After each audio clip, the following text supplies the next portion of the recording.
Et salut tout le monde, c'est Shoot et on se retrouve enfin avec Heinrich, hein, qui est souvent pris, pour sa présentation de sa nation, de sa ville, et un peu tout ce qui le concerne lui et sa nation. Il va vous expliquer un peu tout ça. Donc là, on est à l'entrée de l'Empire, c'est ça? C'est ça. Donc bonjour tout le monde. Moi je suis Enrich, donc je suis joueur sur le serveur Alicraft depuis bientôt 18 mois, presque depuis sa création d'ailleurs. Et donc comme vous l'a dit Azekshut, je suis empereur de la nation, le Sacre-Saint Empire des Landes, donc qui est l'une des nations du serveur Alicraft. Tout à fait. Donc du coup, nous, on va te suivre, on va te laisser nous présenter les débuts de ta ville. Bon, ce que nous allons voir principalement c'est Landbrune, qui est la capitale du Saint-Empire. Et là nous entrons sur les terres de Landbrune, en passant sous les statues des sentinelles qui marquent l'entrée du domaine justement. Comme vous l'a déjà sûrement été précisé, c'est un serveur en survie. Donc tout ce qui a été fait là a été fait en survie par moi-même, par d'autres joueurs de ma ville, de ma nation, d'excellents architectes. Et je vous expliquais, on a une certaine organisation. Car ma nation, c'est une nation orientée RP médiéval fantastique. Et derrière tout ça, on a mis en place une économie, une religion, un système politique qu'on vous expliquera plus tard. Hop, là donc, on est sur la grande route qui mène du spawn du serveur à Landbrune. Donc là, il y a un petit village Sombreflot avec sa petite scierie. Enfin, on peut s'y arrêter 2 secondes. Pas de soucis, allons-y, et hop. Oh bah, sautillons, sautillons. Voilà, le bûcheron. Donc, dans la campagne environnante, il y a beaucoup de fermes. Car Landbrune vient dans son histoire, était une ville agricole et commerciale. Et vu qu'il y avait des champs à perte de vue tout autour et qui cultivaient surtout les céréales et l'orge, la terre était brune, et vu que c'était des grandes plaines, les landes, c'est devenu Landbrune, tout simplement. N'allons pas chercher bien loin.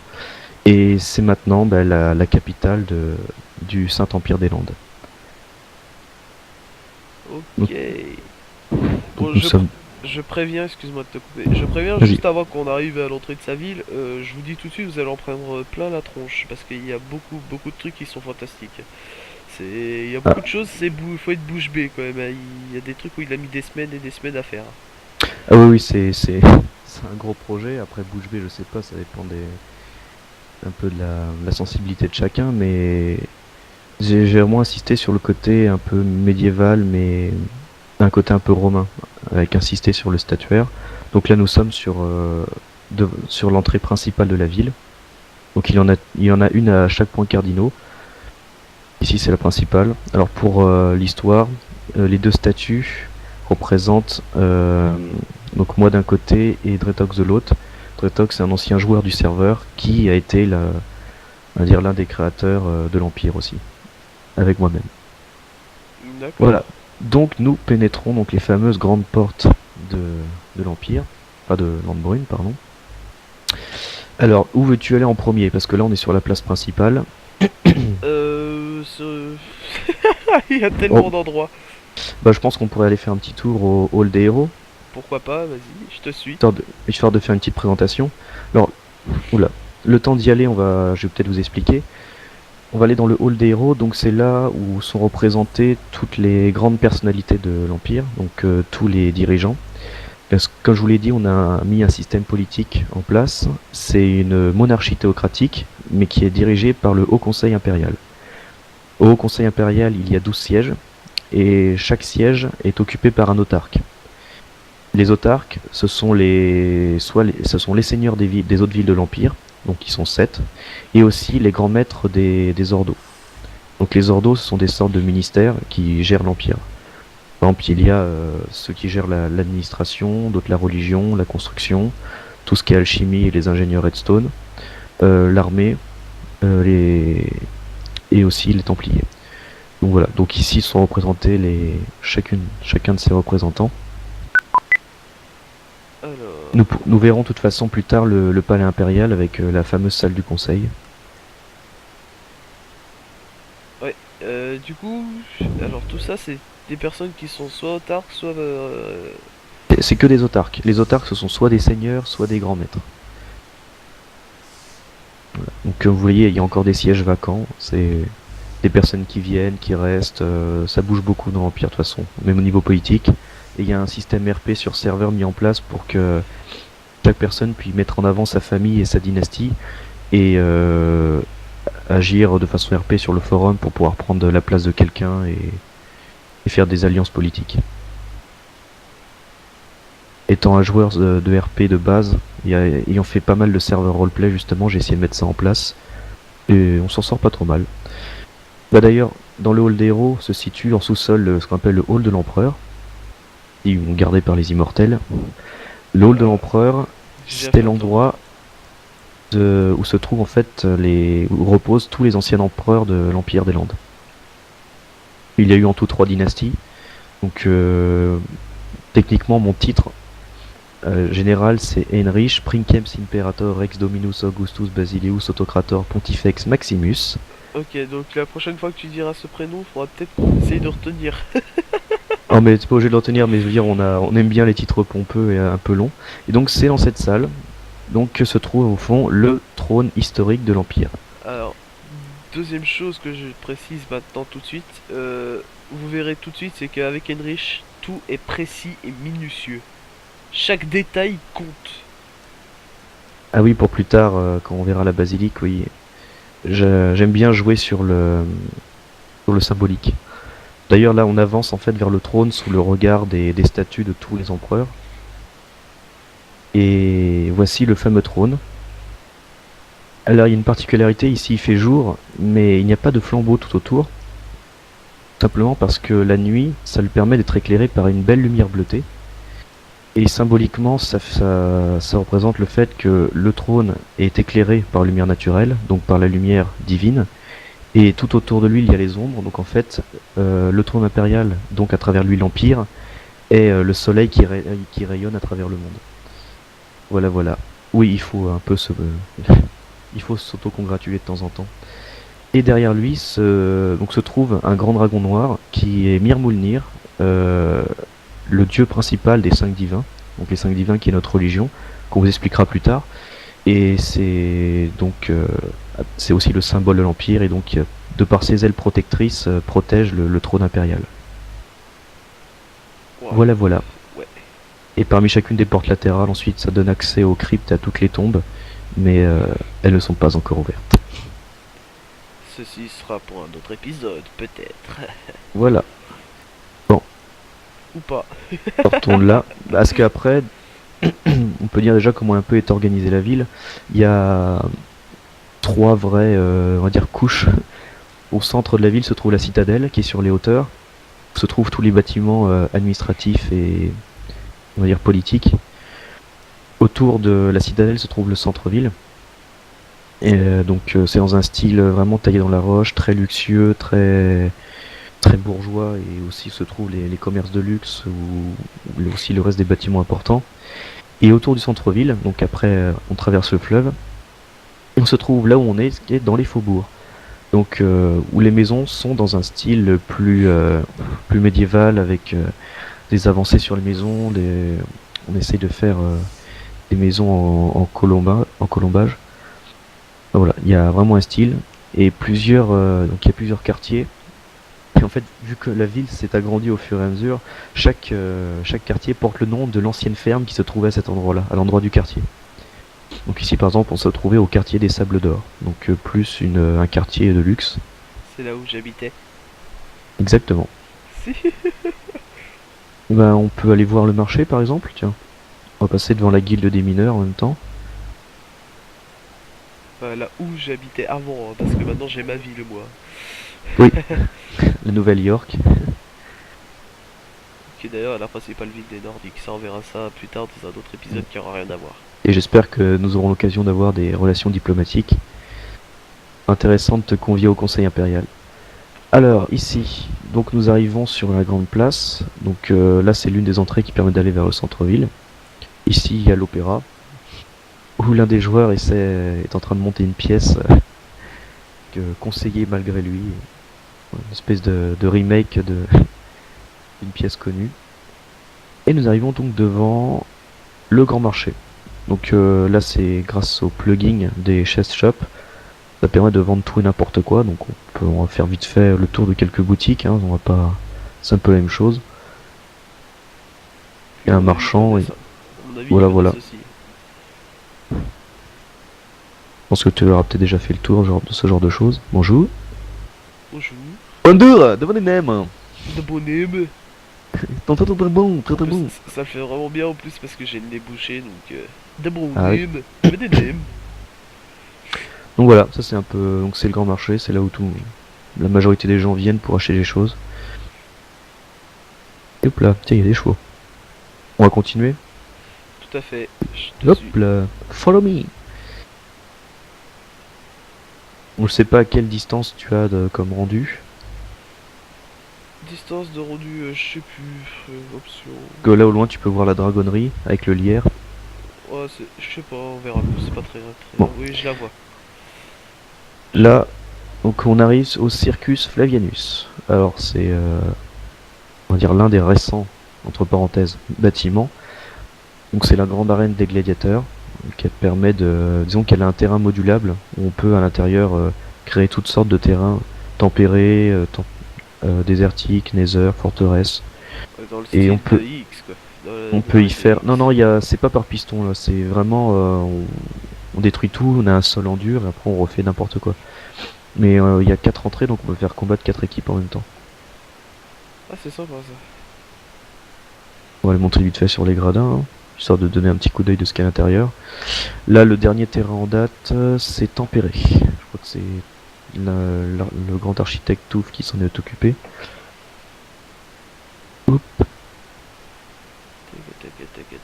Je me bouffe tous les murs parce qu'avec la vidéo et le chargement de la ville, j'ai des petits frises par moment. Ah,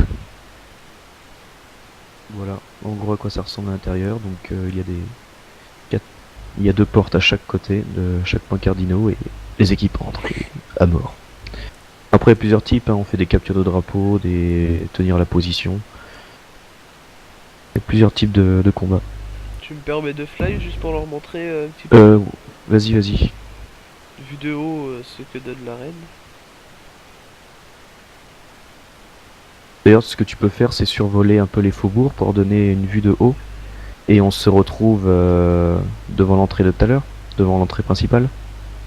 Les faubourgs. Je suis On se retrouve paumé. dans... Ah oui, tu veux dire les faubourgs, oui, tout à On fait. se retrouve, dirige-toi vers la grande entrée, comme ça tu leur montreras Tout à fait. vue aérienne de ce que ça donne. Hop, Parce qu'on se qui rend pas rejoint. compte quand on marche, mais c'est gigantesque, hein.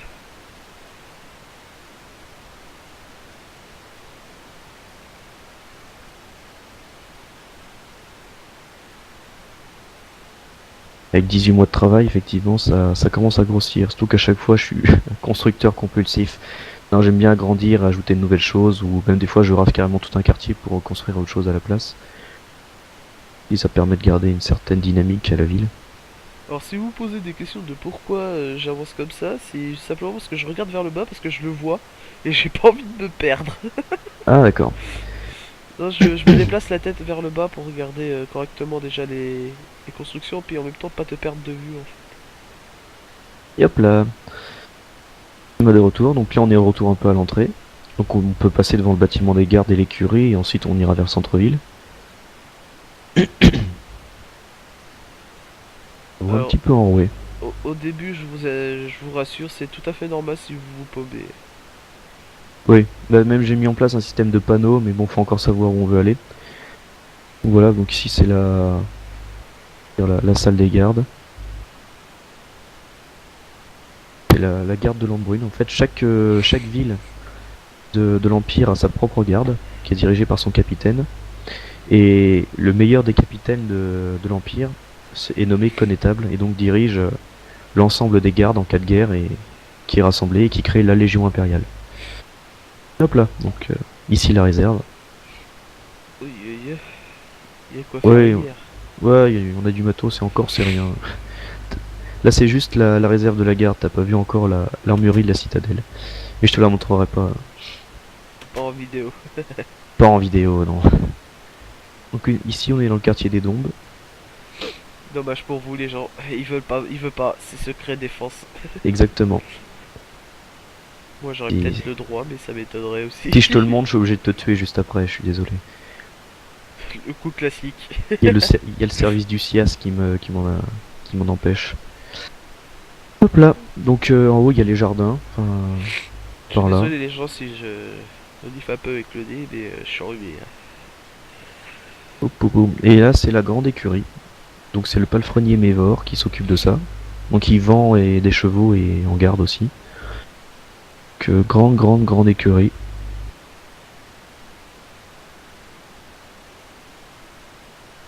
Effectivement. Bon, il y a tout qui est proposé, hein. Ils vendent tous les types de chevaux. Du canasson de base à la mule, au Pégase et même au dragon.